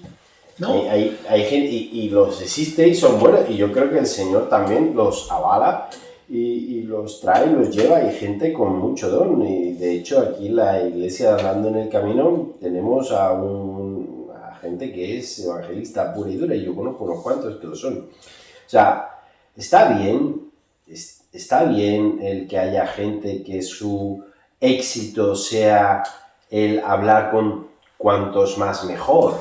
Quiero decir, está bien tu perspectiva, pero también está bien la perspectiva del otro. Quiero decir, que a lo mejor esta persona necesita hablar con mucha gente y es su manera de... ¿Cómo tú ves a esta gente? A la gente que no... Que bueno, que su voz del Señor y su respaldo es eso, pues el hablar y el hablar y el hablar. Ahí es donde yo separo el éxito de meta. Pero ellos no lo hacen con un afán... No. Con un afán económico, ni un afán de... es que si yo no hablo, yo voy a estar siendo mal cristiano, si yo no evangelizo de esta manera, yo no estoy cumpliendo con la iglesia, sino que es natural de ello. Sí, no, para mí el tema no es evangelista como don, no, al contrario, creo que es parte del proceso de crecimiento y de los santos de la iglesia, ¿no? Entonces, yo creo que es necesario. O sea, lo que sucede es que creo que en la iglesia lo que hemos hecho es separar el don de los otros cuatro, o el rol, el llamado. Entonces, si solo evangelizas, pero no, o compartes, y pon tú que la gente acepta el mensaje, pero no cuidas y no enseñas, y luego esta persona tendrá uno de estos 5 roles porque es lo que Dios le da, para mí ese es el problema. No, el problema no es que la gente lo diga, tenga el llamado a hablar, a comunicar, ¿no? Yo creo que esto es algo que Dios da, porque Dios es quien da estos dones. Dios es quien lo provee, no es algo que nosotros nos... O sea, fíjate, ahí la definición de éxito, por eso te digo, la definición de éxito para mí, para el evangelista que vive como en Efesios 4:11, para mí la definición de éxito no es el número o cómo evangeliza o cómo comparte, cómo comunica, no. Para mí la definición de éxito es vivir bajo el llamado que Dios me ha dado. Está siendo exitoso. ¿Qué es lo que el don que a ti se te ha dado? Por usar ahora esta framework, ¿no? Por decir, este marco metodológico de Efesios 4:11, ¿no? Si tú crees que lo que tú eres un maestro, por ejemplo, éxito es que vivas como maestro y que dentro de la iglesia ejercites tu don de maestro. Para mí ese es el éxito. Y ya. Que ya luego, otra cosa es que tú digas, como meta, a mí me gustaría ayudar a la gente, enseñarle, o como evangelista me gustaría compartir con mi amigo, tal. Entonces mi punto está de que allí, ¿cómo lo hago? ¿Cómo llevo a cabo estas metas? ¿Por una definición, por cuota que tengo que hacerlas? ¿O porque lo que hago es amistades y mis amistades saben cómo soy y lo que yo comparto? No sé si me explico. O sea, puede parecer lo mismo en la práctica, ¿no? Pero yo creo que si no hurgamos más adentro y decir, bueno, en realidad, ¿qué es lo que estoy haciendo? Porque, no sé, si tú te consideras evangelista y tú estás viviendo en base a eso, ya tú vives en el éxito. Porque estás funcionando en base al don que Dios te ha dado. Ahora, el éxito no viene dado por el... para mí el éxito viene dado más por la fidelidad a Dios que por el resultado del don. No sé si me explico. Porque hay quienes, aún sin ver la promesa, la esperaron y son considerados héroes en la fe. ¿Me explico? Entonces, para mí esto ayuda incluso a quitar agobio, ansiedad, es que tengo que ver el fruto ya. Pero es que si muere no vas a ver fruto, porque hace morir la semilla. La semilla no ve el árbol que genera. Una semilla crece un pedazo de árbol. Pero la semilla deja de ser semilla, pasa a ser otra cosa, ¿no? Entonces, para mí es esto de que yo creo llámale evangelismo, llámale que la gente beba del agua, llámale discipulado, llámale formar el carácter de Jesús. Yo creo en esto dentro de un contexto comunitario donde los 5 dones que se expresan en Efesios 4:11 están activos en la comunidad, en la iglesia. Y para mí es una crítica que le hago a lo que hemos llamado iglesia, y es que pareciera que los únicos 2 dones que vemos funcionando activamente son pastores y maestros. Pero ahora, y cuidado si uno solo, porque pastor, hemos denominado pastor como líder, como aquel que lleva el cotarro, pero no pastor como que cuida. ¿Me explico? Entonces... Te estás metiendo en una camisa muy grande, tío. Sí, bueno. No, pero para mí es un... No nos da programa para esto. Para mí es un buen... Bueno, ya con esto termino. No, pero...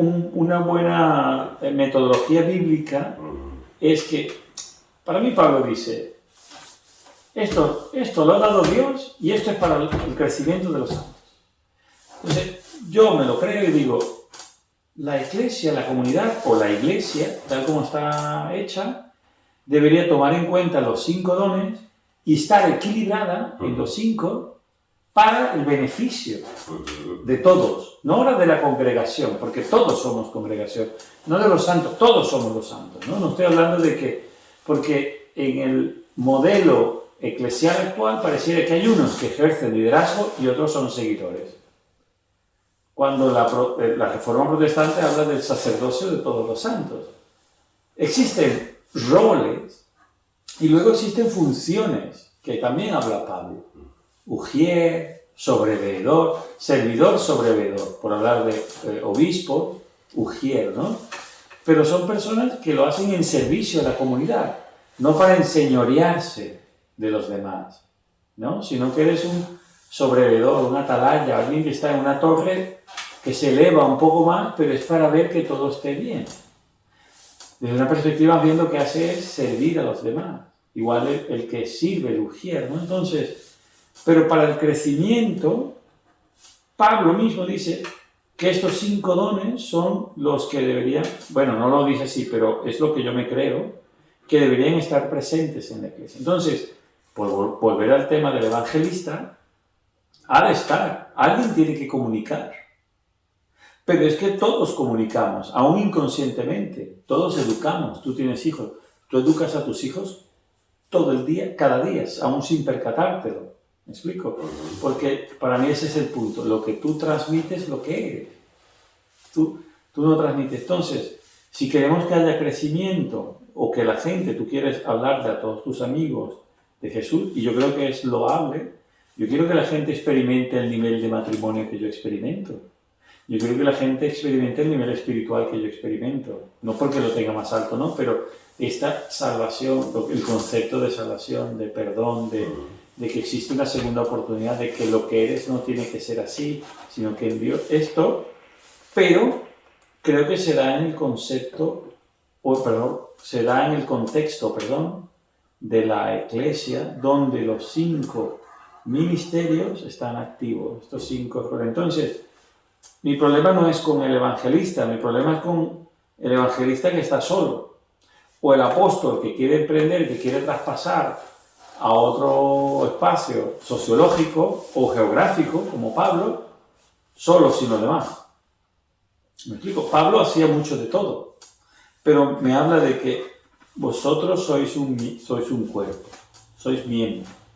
Y entre todos, y esto le habla a los corintios, cuando os reunís, uno dice una palabra, otro trae, pues como un guiso espiritual ahí entre todos. Entonces, me habla de una iglesia comunal, una iglesia que desde mi perspectiva funciona más como un grupo de ayuda, más que como un club social.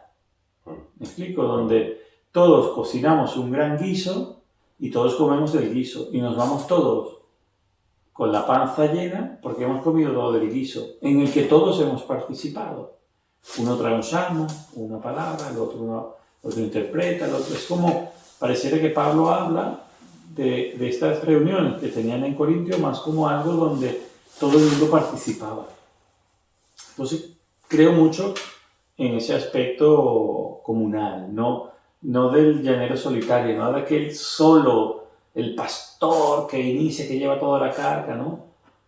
No veo, creo que es parte de la problemática, ¿no? De separarnos a unos como cleros y no clero, ¿no? Y laicado, o sea, congregación y liderazgo.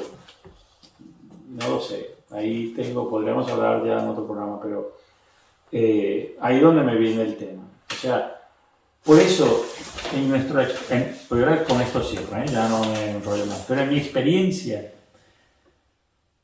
de plantación de iglesias, más que buscar comunicar, la meta inicial era, para mí, que el grupo que se estuviera formando experimentara y viviéramos los 5 ministerios. ¿Quién está llamado a ser evangelista? ¿Quién cuida sin que se lo pidas? Ese es el que Dios le ha dado el llamado de cuidador, de pastor. ¿Quién enseña sin que se lo pidas? ¿Me explico? ¿Quién está en constante lectura, conectándose con Dios? ¿Qué es lo que necesitamos? Retando, ese profeta. ¿Quién nos está llamando la atención? ¿Quién está dando por saco sin que se lo pida? ¿No? Porque para mí ese es el tema de lo que es dado por Dios, que no tienes que pedírselo a la gente. Es decir, a este evangelista que tú mencionabas, no tienes que pedirle que comunique ni que hable con sus amigos, porque eso es lo que Dios le ha puesto en el corazón. Y creo que es loable, creo que es lo que tiene que hacer. Y se terminará hablando, porque es lo que hará. Pero la comunicación es más que habla. Más que el habla. Nos hablan nuestros hijos, hablan nuestro matrimonio, hablan nuestros negocios, hablan nuestro trabajo. Eso comunica también. Entonces, ese evangelista para mí debería estar inserto en el modelo ese apeptum, ¿no? Todo junto, porque eso es lo que hace crecer a los santos. Ese es para mí el modelo bíblico de la iglesia, el apeptum. Con M al final, ¿no? Apóstol, profeta, evangelista, pastores y maestros. Por eso decía que pareciera de que los roles hoy día en muchas de nuestras, o lo que llamamos iglesia, son pastores y maestros. Pero pocos cuidan. Más que pastores no son cuidadores, pero pareciera que eso es lo único, ¿no? ¿Dónde están los que inician? ¿Dónde están los que están retando a la congregación, al grupo? Decir, señores, ¿es esto lo que Dios quiere de nosotros? Para mí es el profeta, que te está retando para que vivamos el sueño en el reino de Dios, ¿no? Tal como Dios lo quiere, ese éxito, ¿no? Pero a mí es esto, porque ya nos vamos y dejamos atrás el concepto de llanero solitario, aquel solo que hace una congregación, aquel solo que planta una iglesia, que se va solo. No, yo creo en un evangelismo, o en este caso en una misión comunal, comunitaria, en el que todos, así lo he experimentado yo en este concepto de iglesia. Y hemos visto, no en número, porque en número es poco, o sea, pero sí he visto con mis ojos a personas recibir el regalo del Evangelio, aceptarlo y pasar por el agua, ¿no? Y decir, esto es lo que quiere, esto es lo que Dios ha... Y ha sido, y te puedo decir que a lo mejor yo he sido solo un 10% de toda la comprensión de esta persona. No sé si me explico, ¿no? Sí. Pero bueno, eso es mi visión, lo que yo creo y rescato de ese texto de Efesios 4:11. Pues muchas gracias, Iván. Surgen muchísimas... Bueno, ya tienes que estar planeando el próximo viaje a España para que podamos grabar otro programa. ¿O te vienes a hablar? La gente, o sea, yo me voy para allá, sí. No me convence hacer grabaciones por Zoom, así que prefiero tenerte enfrente para poder grabar. Antes de terminar, tío, me gustaría que nos dijeras o me contaras qué sueños, proyectos tienes así como a medio corto plazo. Para mí medio corto, claro, esto es tan subjetivo como el éxito. Para mí medio corto plazo estamos hablando de unos 2 años, 5 años. ¿Qué proyectos tienes ahí a nivel de iglesia, a nivel Bueno, de fe, a nivel de gente, a nivel de sociedad, a nivel de...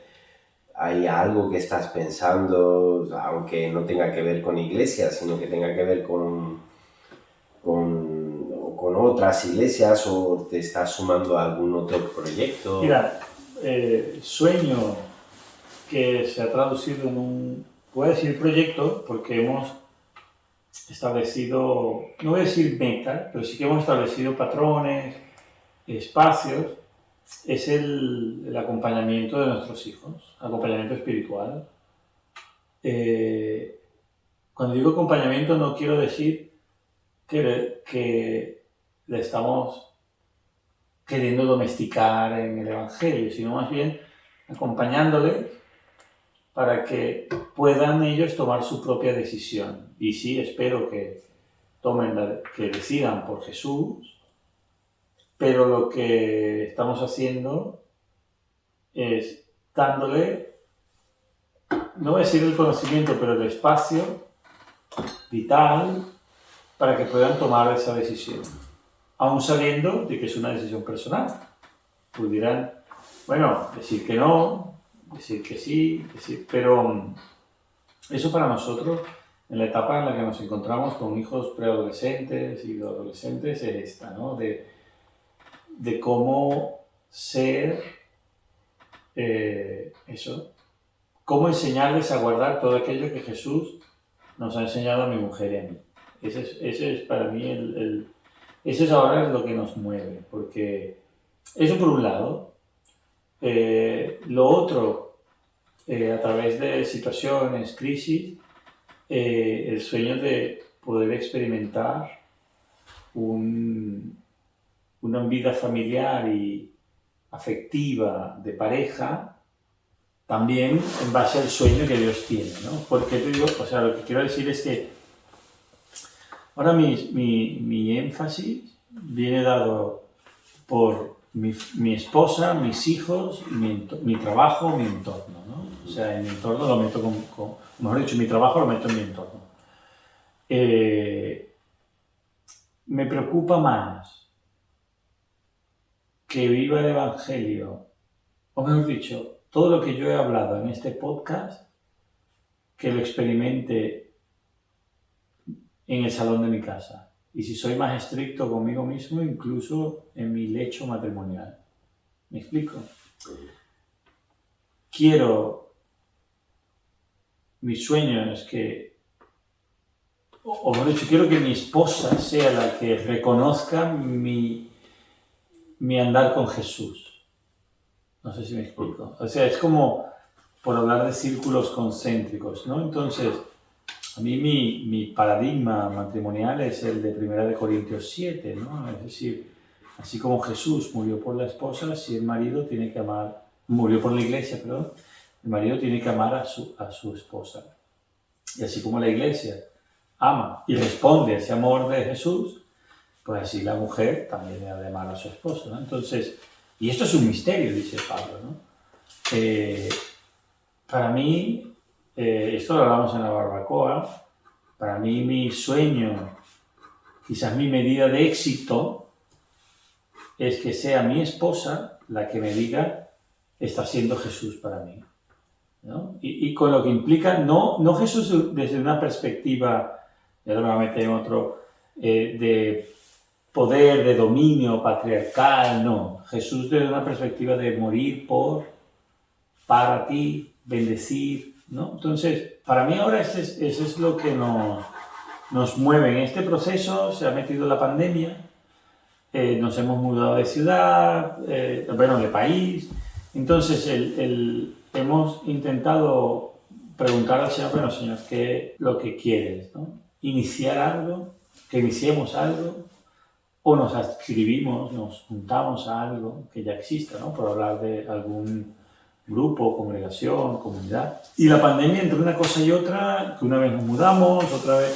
Entonces hemos contactado y sí, estamos buscando involucrarnos, es lo que hemos sentido, involucrarnos en algo que ya exista. Claro, somos neófitos culturales en un país nuevo, en el que no conocemos la cultura, bueno, año y medio solo viviendo allí. Entonces, hemos creído que es mejor juntarse y experimentar y mamar cultura, incluso desde este grupo, ¿no? Pero mi punto es que ese grupo, mi esperanza o mi esperanza de este sueño que te he comentado antes con mi esposa, con mi familia, con mis hijos, no viene dada o no la pongo en el grupo, en la comunidad, en la iglesia, sino que es una responsabilidad, uno, mía hacia mi esposa, luego de mi esposa y mía hacia nuestros hijos, y luego como familia a vivirla en la comunidad, ¿no? Entonces, bueno, suena muy sencillo, ¿no? Por ahora no tengo proyectos grandiosos ni ministeriales. A nivel, pudiéramos, pero es que no lo considero un ministerio, es que tenemos amigos, ¿no? Como vosotros, que seguimos en contacto y lo que hacemos es hablar. No lo hacemos desde una perspectiva de ministerio, que hago coaching o que yo estoy preparando gente, o que no. Tenemos familias, amigos, parejas con las que estamos continuamente en contacto, sí, a través del Zoom, porque estando en Holanda, pago un Zoom mensualmente, solo con la finalidad de poder estar conectado y estar hablando. Como te digo, bueno, a veces hemos hecho cenas por Zoom, uno cenando de un lado, nosotros de este otro, solo por compartir, porque creo en esta relación, sí, en que la relación se da relacionándose, no. Entonces, bueno, para mí no es un ministerio, no es un proyecto, es una forma de entender de que somos nodos en una gran red, ¿no? Lo que hacemos es comunicarnos, ¿no? Pero bueno, eso es, digamos, no tenemos, es un poco aburrido, no tenemos proyectos así grandiosos, voy a montar esto, voy a hacer esto. Es genial. Lo que busco más bien, por cerrar con el éxito, es que la definición que Dios haya dado a un marido la viva yo, y la definición que haya dado como padre la pueda vivir yo, acorde a lo que Dios pueda definir como éxito, como padre, como esposo, como ayudador, proveedor, amigo. Eso es donde... Voy a pensar sobre ello, sí, claro, al fin y al cabo es lo que el Señor quiere para nosotros, es eso. Qué guay, gracias por compartir.